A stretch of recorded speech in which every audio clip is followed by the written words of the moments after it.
All right, to begin this afternoon session, we'll have a presentation on digital integration and full cycle communication. I'll give you a bit of a background of the man who's going to be doing this for us. He started in the film and entertainment industry in 2002 as a pioneer in digital filmmaking in Vancouver, Canada. The company focused on automotive film productions, making commercials and print ads for car companies and dealerships, working with brands such as Ferrari, Mercedes, and BMW. In 2005, he founded The Media Merchants, an outdoor advertising company focusing on traditional outdoor advertising placements. Projection technology was just a start as TMM started to integrate touch, mobile, and gestural interactivity into their offering, giving two-way communication capabilities to outdoor advertising and unconventional media displays. TMM has done nearly 2,000 projects and has represented nearly all the top global brands and advertising agencies in North America. 2013 was an interesting year for TMM with its expansion in Brazil and the Asia-Pacific region.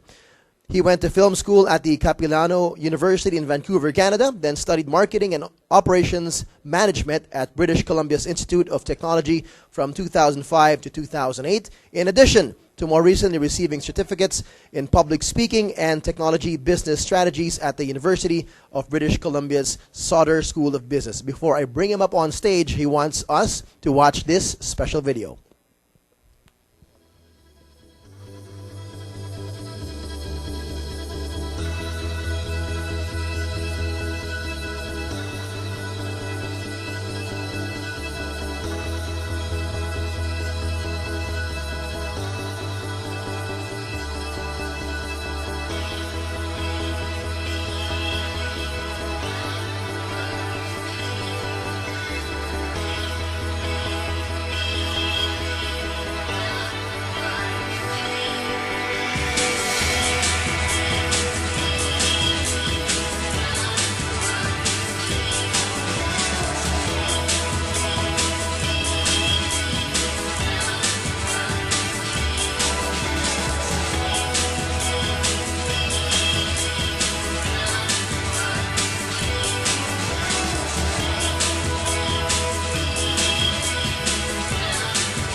All right, here he is, folks, the most casually dressed IMAP speaker I've ever seen, the founder of the Media Merchants, Brody Gunning.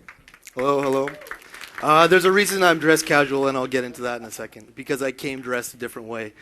Today I'm going to talk about, I guess first of all, the video you see is a company I just resigned from about 6 weeks ago to pursue ventures here in Asia Pacific. I founded Media Merchants in 2005, and you can see we did some great projects, but I'll talk about why I resigned and so on. But really, today I'm going to talk about four things: tech, digital integration, full cycle communication, and the Google world, which is something that I'm talking a lot about right now because to me, I don't think people are fully embracing what the Google world is. I don't know if I coined the phrase with that or not, but I feel that that's where things are. Just quickly, you know what, I used to work in film in 2002, and I started a company called TMM. We did a lot of out-of-home, and we became a tech company. And I think a lot of companies nowadays are becoming tech companies in a way because they're starting off doing something else. And in today's day and age, you have to pivot. You can't become this stagnant or do the same thing because of how quick the world is going. As I said, I was CEO of TMM for about 8 years, and I stepped down recently because I really love the Philippines. I love what happens here. I think most people don't know what's happening here, but also what it does here to open up into Asia Pacific. And to me, it's very exciting to be here, so I thank you, and I thank the other speakers here as well. And then now, a couple ventures I'm involved in here in the Philippines, tech startups and software and so on. So really, tech, first thing, running. Why I changed today? Because I want people to think about what is happening today. If you're not running in tech, if you're not running in your new business, especially in today's day and age, you're not going to be successful. You're going to fail. And it's very important to have this mentality. And you know what? To me, that's why I changed. And people kind of say, "Brody, what are you going to wear?" I said, "I have a costume, a secret costume that I'm going to wear." And they said, "Don't embarrass me." So to me, like I put this on today because I was walking around my apartment this morning in Makati, and I had this on, and I thought, you know what? This is what I'm doing a lot of my business in when I'm at home or when I'm brainstorming and so on. And really, I guess the point here is running, and that's very, very important. Pivot, second thing I'm going to talk about, is just really being able to pivot and being okay with that. As I said earlier, I don't want to preach my opinions. These are my thoughts, and whether you guys want to listen to me or not is a whole other story. But to me, it's important to think about this point on pivoting. And a lot of companies are finding this nowadays where they have to pivot, and it's okay to pivot. It's okay to change because today's world is changing every second, every minute, every day, every week, and so on. The third thing is in today's day and age, you can create anything. And I encourage you guys to think about this. And for me, I've been fortunate enough because I've been able to get to the point because I've worked hard and so on.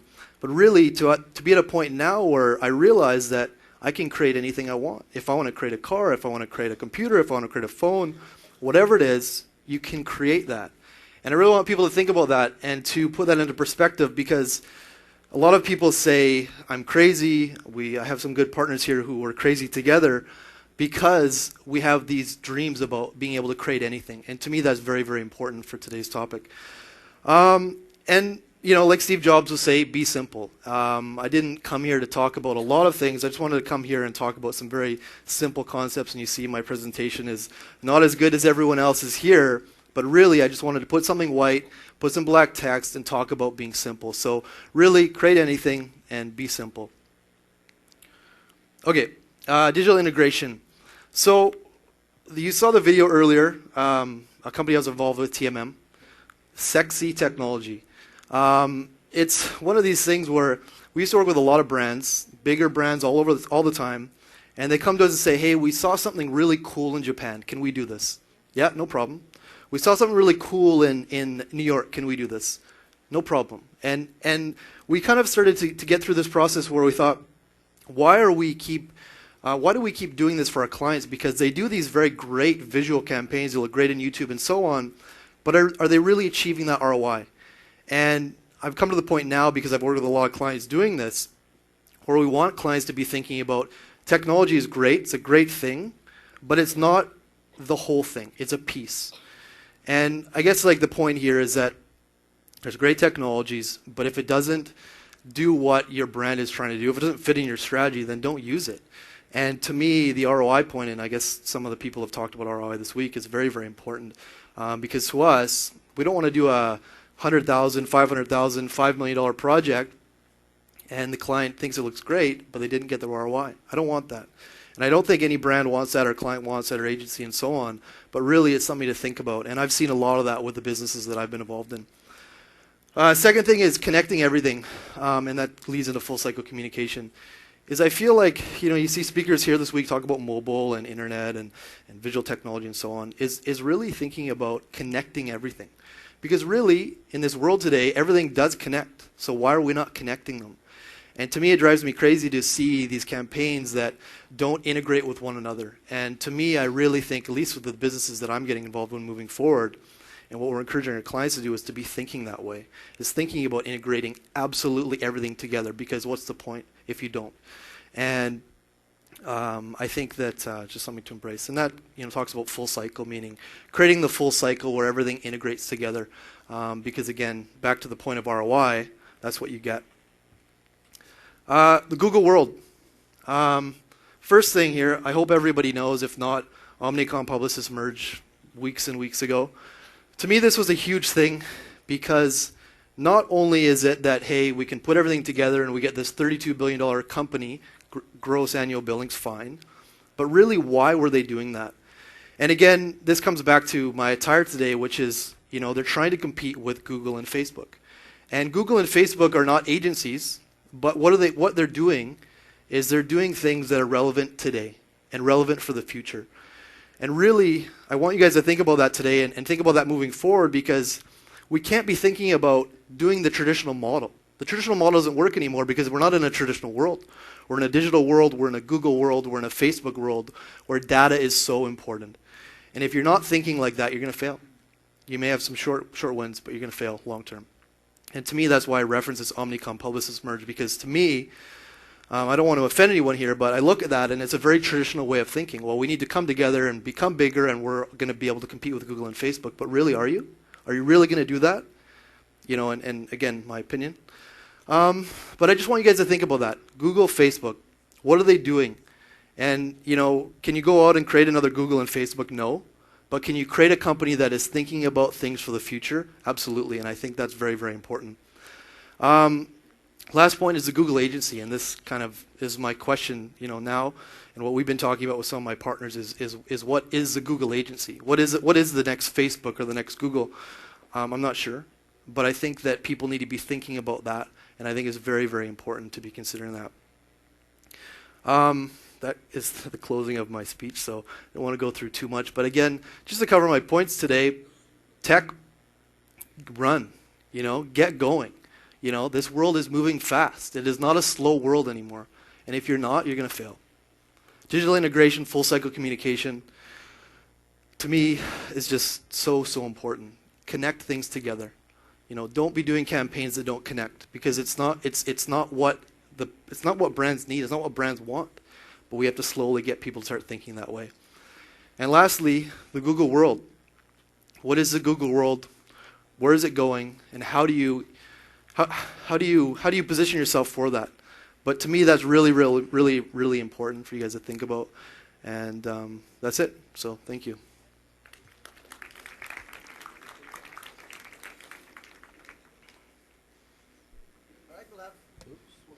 There you go. Brody, have a seat. Okay.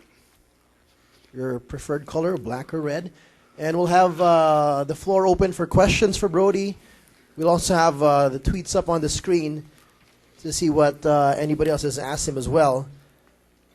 And, well, what's interesting, Brody, if you can bring in some perspective of your experience with the market in the U.S., bringing it here to your experience now to the Southeast Asian region, to Manila. You said to me before I let you speak that you're fascinated with what's happening here. Can you expound on that? Why so? What are the opportunities that you see that can really break ground here? I mean, to me, the first thing as an entrepreneur, I came here and it's as I said earlier, I feel crazy in North America, but here I don't feel crazy. I feel like people here want to start companies, and they want to start a lot of companies. And to me, that was just like, I couldn't not believe that that's how it was here. And to me, that was the first thing. I feel like in North America, a lot of things are happening, but the market and the economy just isn't what it is over here. And to me, that's probably one of the bigger reasons. I find that I don't have bad meetings here because I find businesses, a lot of them are running here.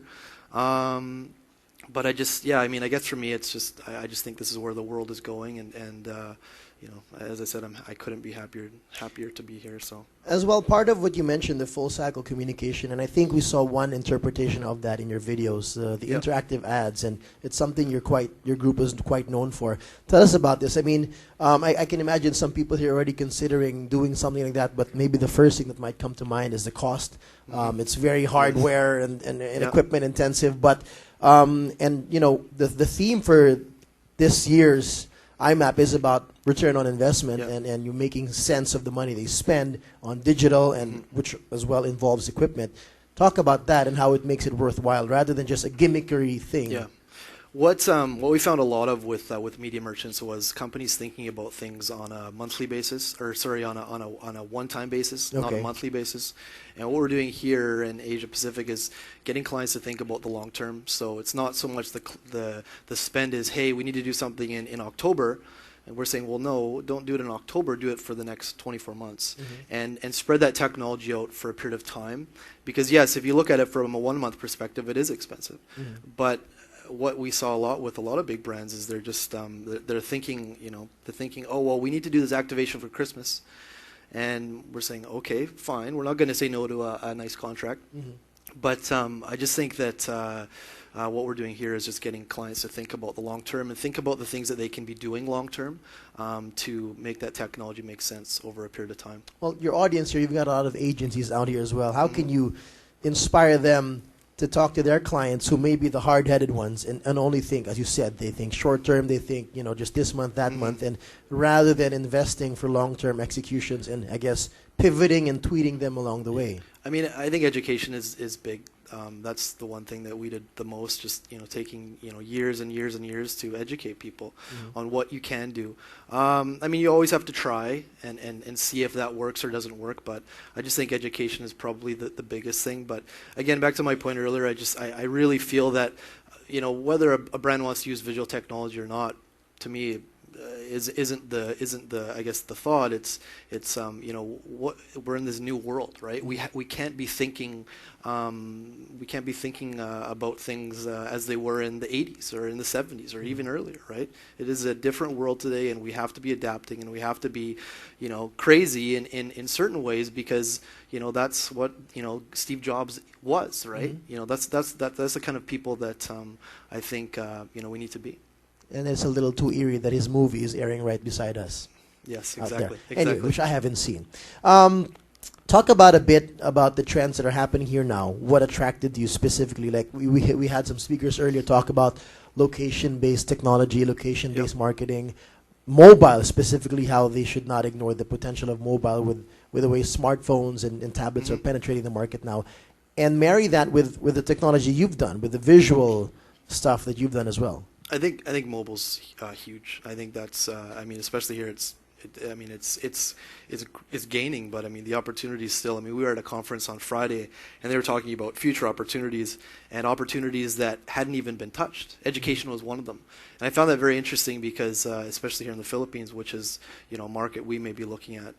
But I think mobile. I think e-commerce here is a big one, especially e-commerce for mobile. I think is a big one. I mean, integration, just integrating everything together. I mean, to me, that's kind of what we talk to clients about is that. You know, let's not think about a visual technology piece. Let's think about the web and mobile and you know, integrating the traditional mediums as well. So, but I think that what I've found here is that a lot of what I've done is very new for people to see. But again, the first question is, after the presentation, love it, how much does it cost? Which is fine. And I think that, you know what, that's not a Philippines only question. That's a question that happens everywhere. Okay. But again, I think that, and you know, this is only through experience, is that not that I don't like visual technology, I think it's great, but I just think that it shouldn't be that thing that is looked on as that sexy thing. It is a piece, right? We're talking about a big puzzle that we're creating for a client, and that's what we're creating to equal this, right? Visual technology, mobile, so on, so on, so on. Connect that together to equal something, right? Okay. Equal the answer to the miraculous equation, right? I want to pick up on one word, one phrase you mentioned in your last answer was talking about mobile e-commerce. That's something that I guess a lot of people here are aching to see, burst out and finally, be accepted. Coming from a market that obviously was much more mature in terms of the credit card spending online and using it on mobile as well, what would it take for this country, this region, to mature? And I mean, is it the way you market? Is it the way you create your campaigns? Is it the government? Is it the banks? What is it? I mean, what will it take to get there? That's a good question. I don't think that I know the answer to that question. To me, like, the spending here is something I've never seen before. I mean, just putting load on my phone is, I don't. What was that like? it's just different, right? So, I mean, I think that it's just, again, it's about being crazy or taking that risk to build something that's simple. I think that the great thing about here, the Philippines and even Asia Pacific, is that there's a lot of technologies you can find in North America that are designed in a certain way, and you can bring them here and design them for this market, right? And that may be something to think about. But I think the spending patterns here are very different, and I think for that question in particular, it would have to be someone who understands those patterns, and then to be able to design something for that. We've talked about it as a group, and I don't think that we have the right strategy yet for it, but I do think whoever does that may do quite well. All right. Well, we're opening the floor now for some of you who are not too stuffed and can stand up from your seat if you want to throw some questions out here. We've got 4 mics on the floor, or if not, do we have anything online? We're good? Okay. Just a few reminders as well. If you want to send your questions, tweet them anytime during the discussions as well. And of course, do fill up the feedback form that you'll be giving up later after the day. Round of applause. Brody Grunning, thank you so much. Thank Welcome you. to the Philippines. Appreciate and we'll it. see him running much more. Thank you. Maybe.